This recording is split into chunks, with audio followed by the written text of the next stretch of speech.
Commodores. When I call your table number, please go to the carpet. Table 1, 3, 4. Make sure you push your chair in all the way. Thank you, Tomas, for fixing it.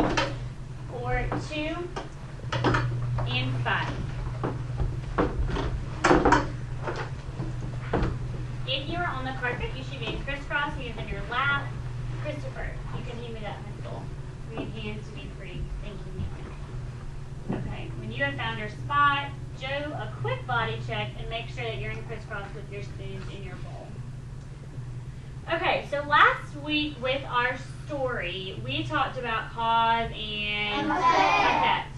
So when we were talking about cause and effect, we had to look at what was going on with Officer Buckle and Gloria and figure out why were things happening and what were the things that were happening. So just a reminder, cause is the why something happens. And the effect, who can read what the effect is for me off the board?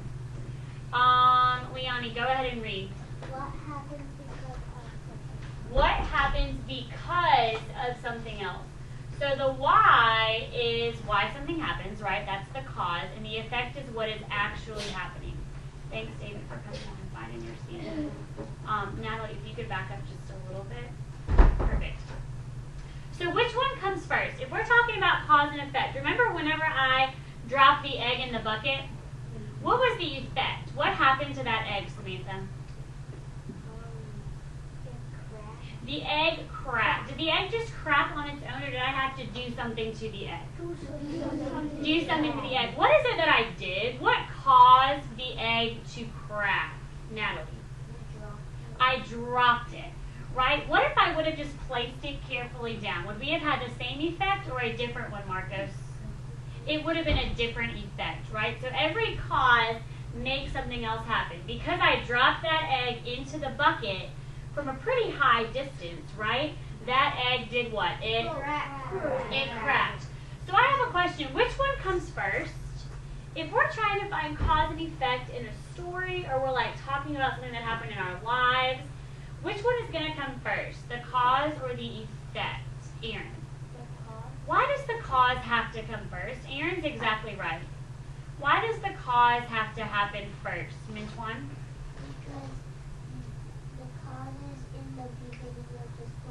Okay, so a lot of times in a story, the cause might come at the beginning, right? The why something happens comes at the beginning.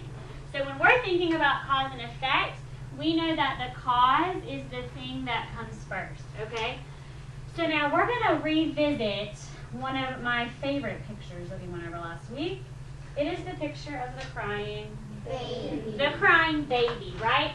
So we said last week that this is the effect. It's okay, Christopher. I'm just going to push it to the side. Thank you. We said last week that baby crying, was that the cause or was that the effect? That was the effect. What were some things that you said might cause a baby to cry? What were some of the examples that you gave, Mary? We said maybe the baby is hungry. What was another reason why? Why was this baby crying? Baby crying is the what? Why might this baby be crying? Myra? Maybe somebody took something away, right? Maybe somebody took his pacifier away or his favorite toy. We'll take one more. What was one more cause why this baby was crying? Princess. Maybe he wanted his mom, right? A lot of times when babies are left with babysitters and things like that, they get upset because they want their mom back. All of those are great causes. Why? Raise your hand if, do we have cause and effect things that happen to us like in school every day? Raise your hand if you have had something that made you do something else today. Think about it. Raise your hand if you, raise your hand if you came to school today. Okay, so that's the what happened. What happened is you were at school. Why are you at school? Or what caused you to get to school? What caused you to get to school? Why are you at school? Genesis. You're at school to learn. How did you get here? Did you just magically appear? No. Did I say abracadabra, Vanderbilt Commodores? No. How did you get to school? How did you just appear in my classroom, Tomas? Tomas took a car. Raise your hand if you brought a car to school. Raise your hand if you rode the bus to school this morning. Okay, put your hands down. So let's talk about that.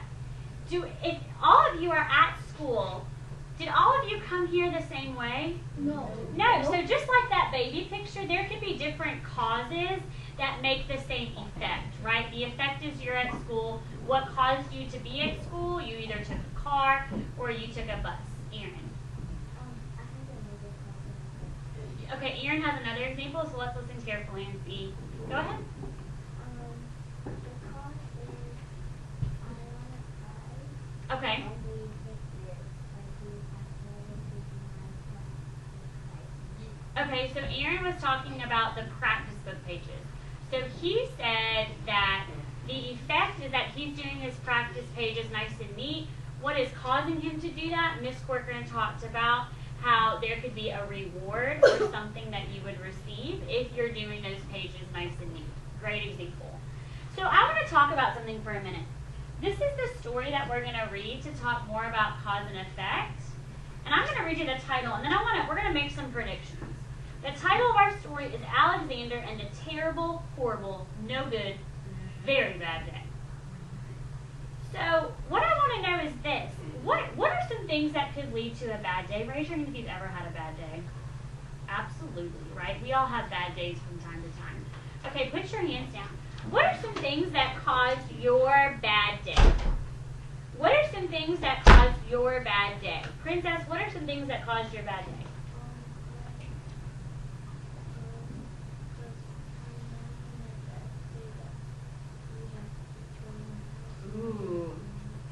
Ooh, okay. So Princess said one reason why she had a bad day is because she has chores that she does at home, but Princess didn't do them one day. So my guess, Princess, was there a consequence or something? Yeah. So Princess didn't do them. So Princess did not do her chores. What are some other things? Because that would be something that happened at home that caused her to have a bad day. What are some other things that might cause us to have a bad day? Victoria. Like if you need to clean up your room for the whole day and you cannot hold over like someone that you want to go. Yeah, maybe if you're like home on the weekends and you really want to go somewhere, but your mom or dad says you have to clean your whole entire room first. Can that lead to a not so great day? Yeah. Absolutely. You know what happened to me the other day? There was a day last week, and I was kind of a bad day because I had made this great lunch at my house, and guess where I left it? I left it at my house.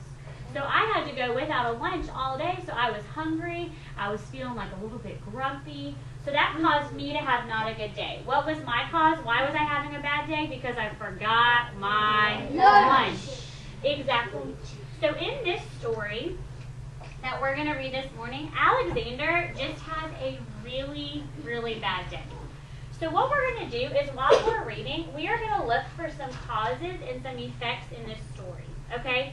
He has a bad day, and we know that that's the overall effect, right? At the end of this book, we're going to say, yes, Alexander had a bad day, and here is why.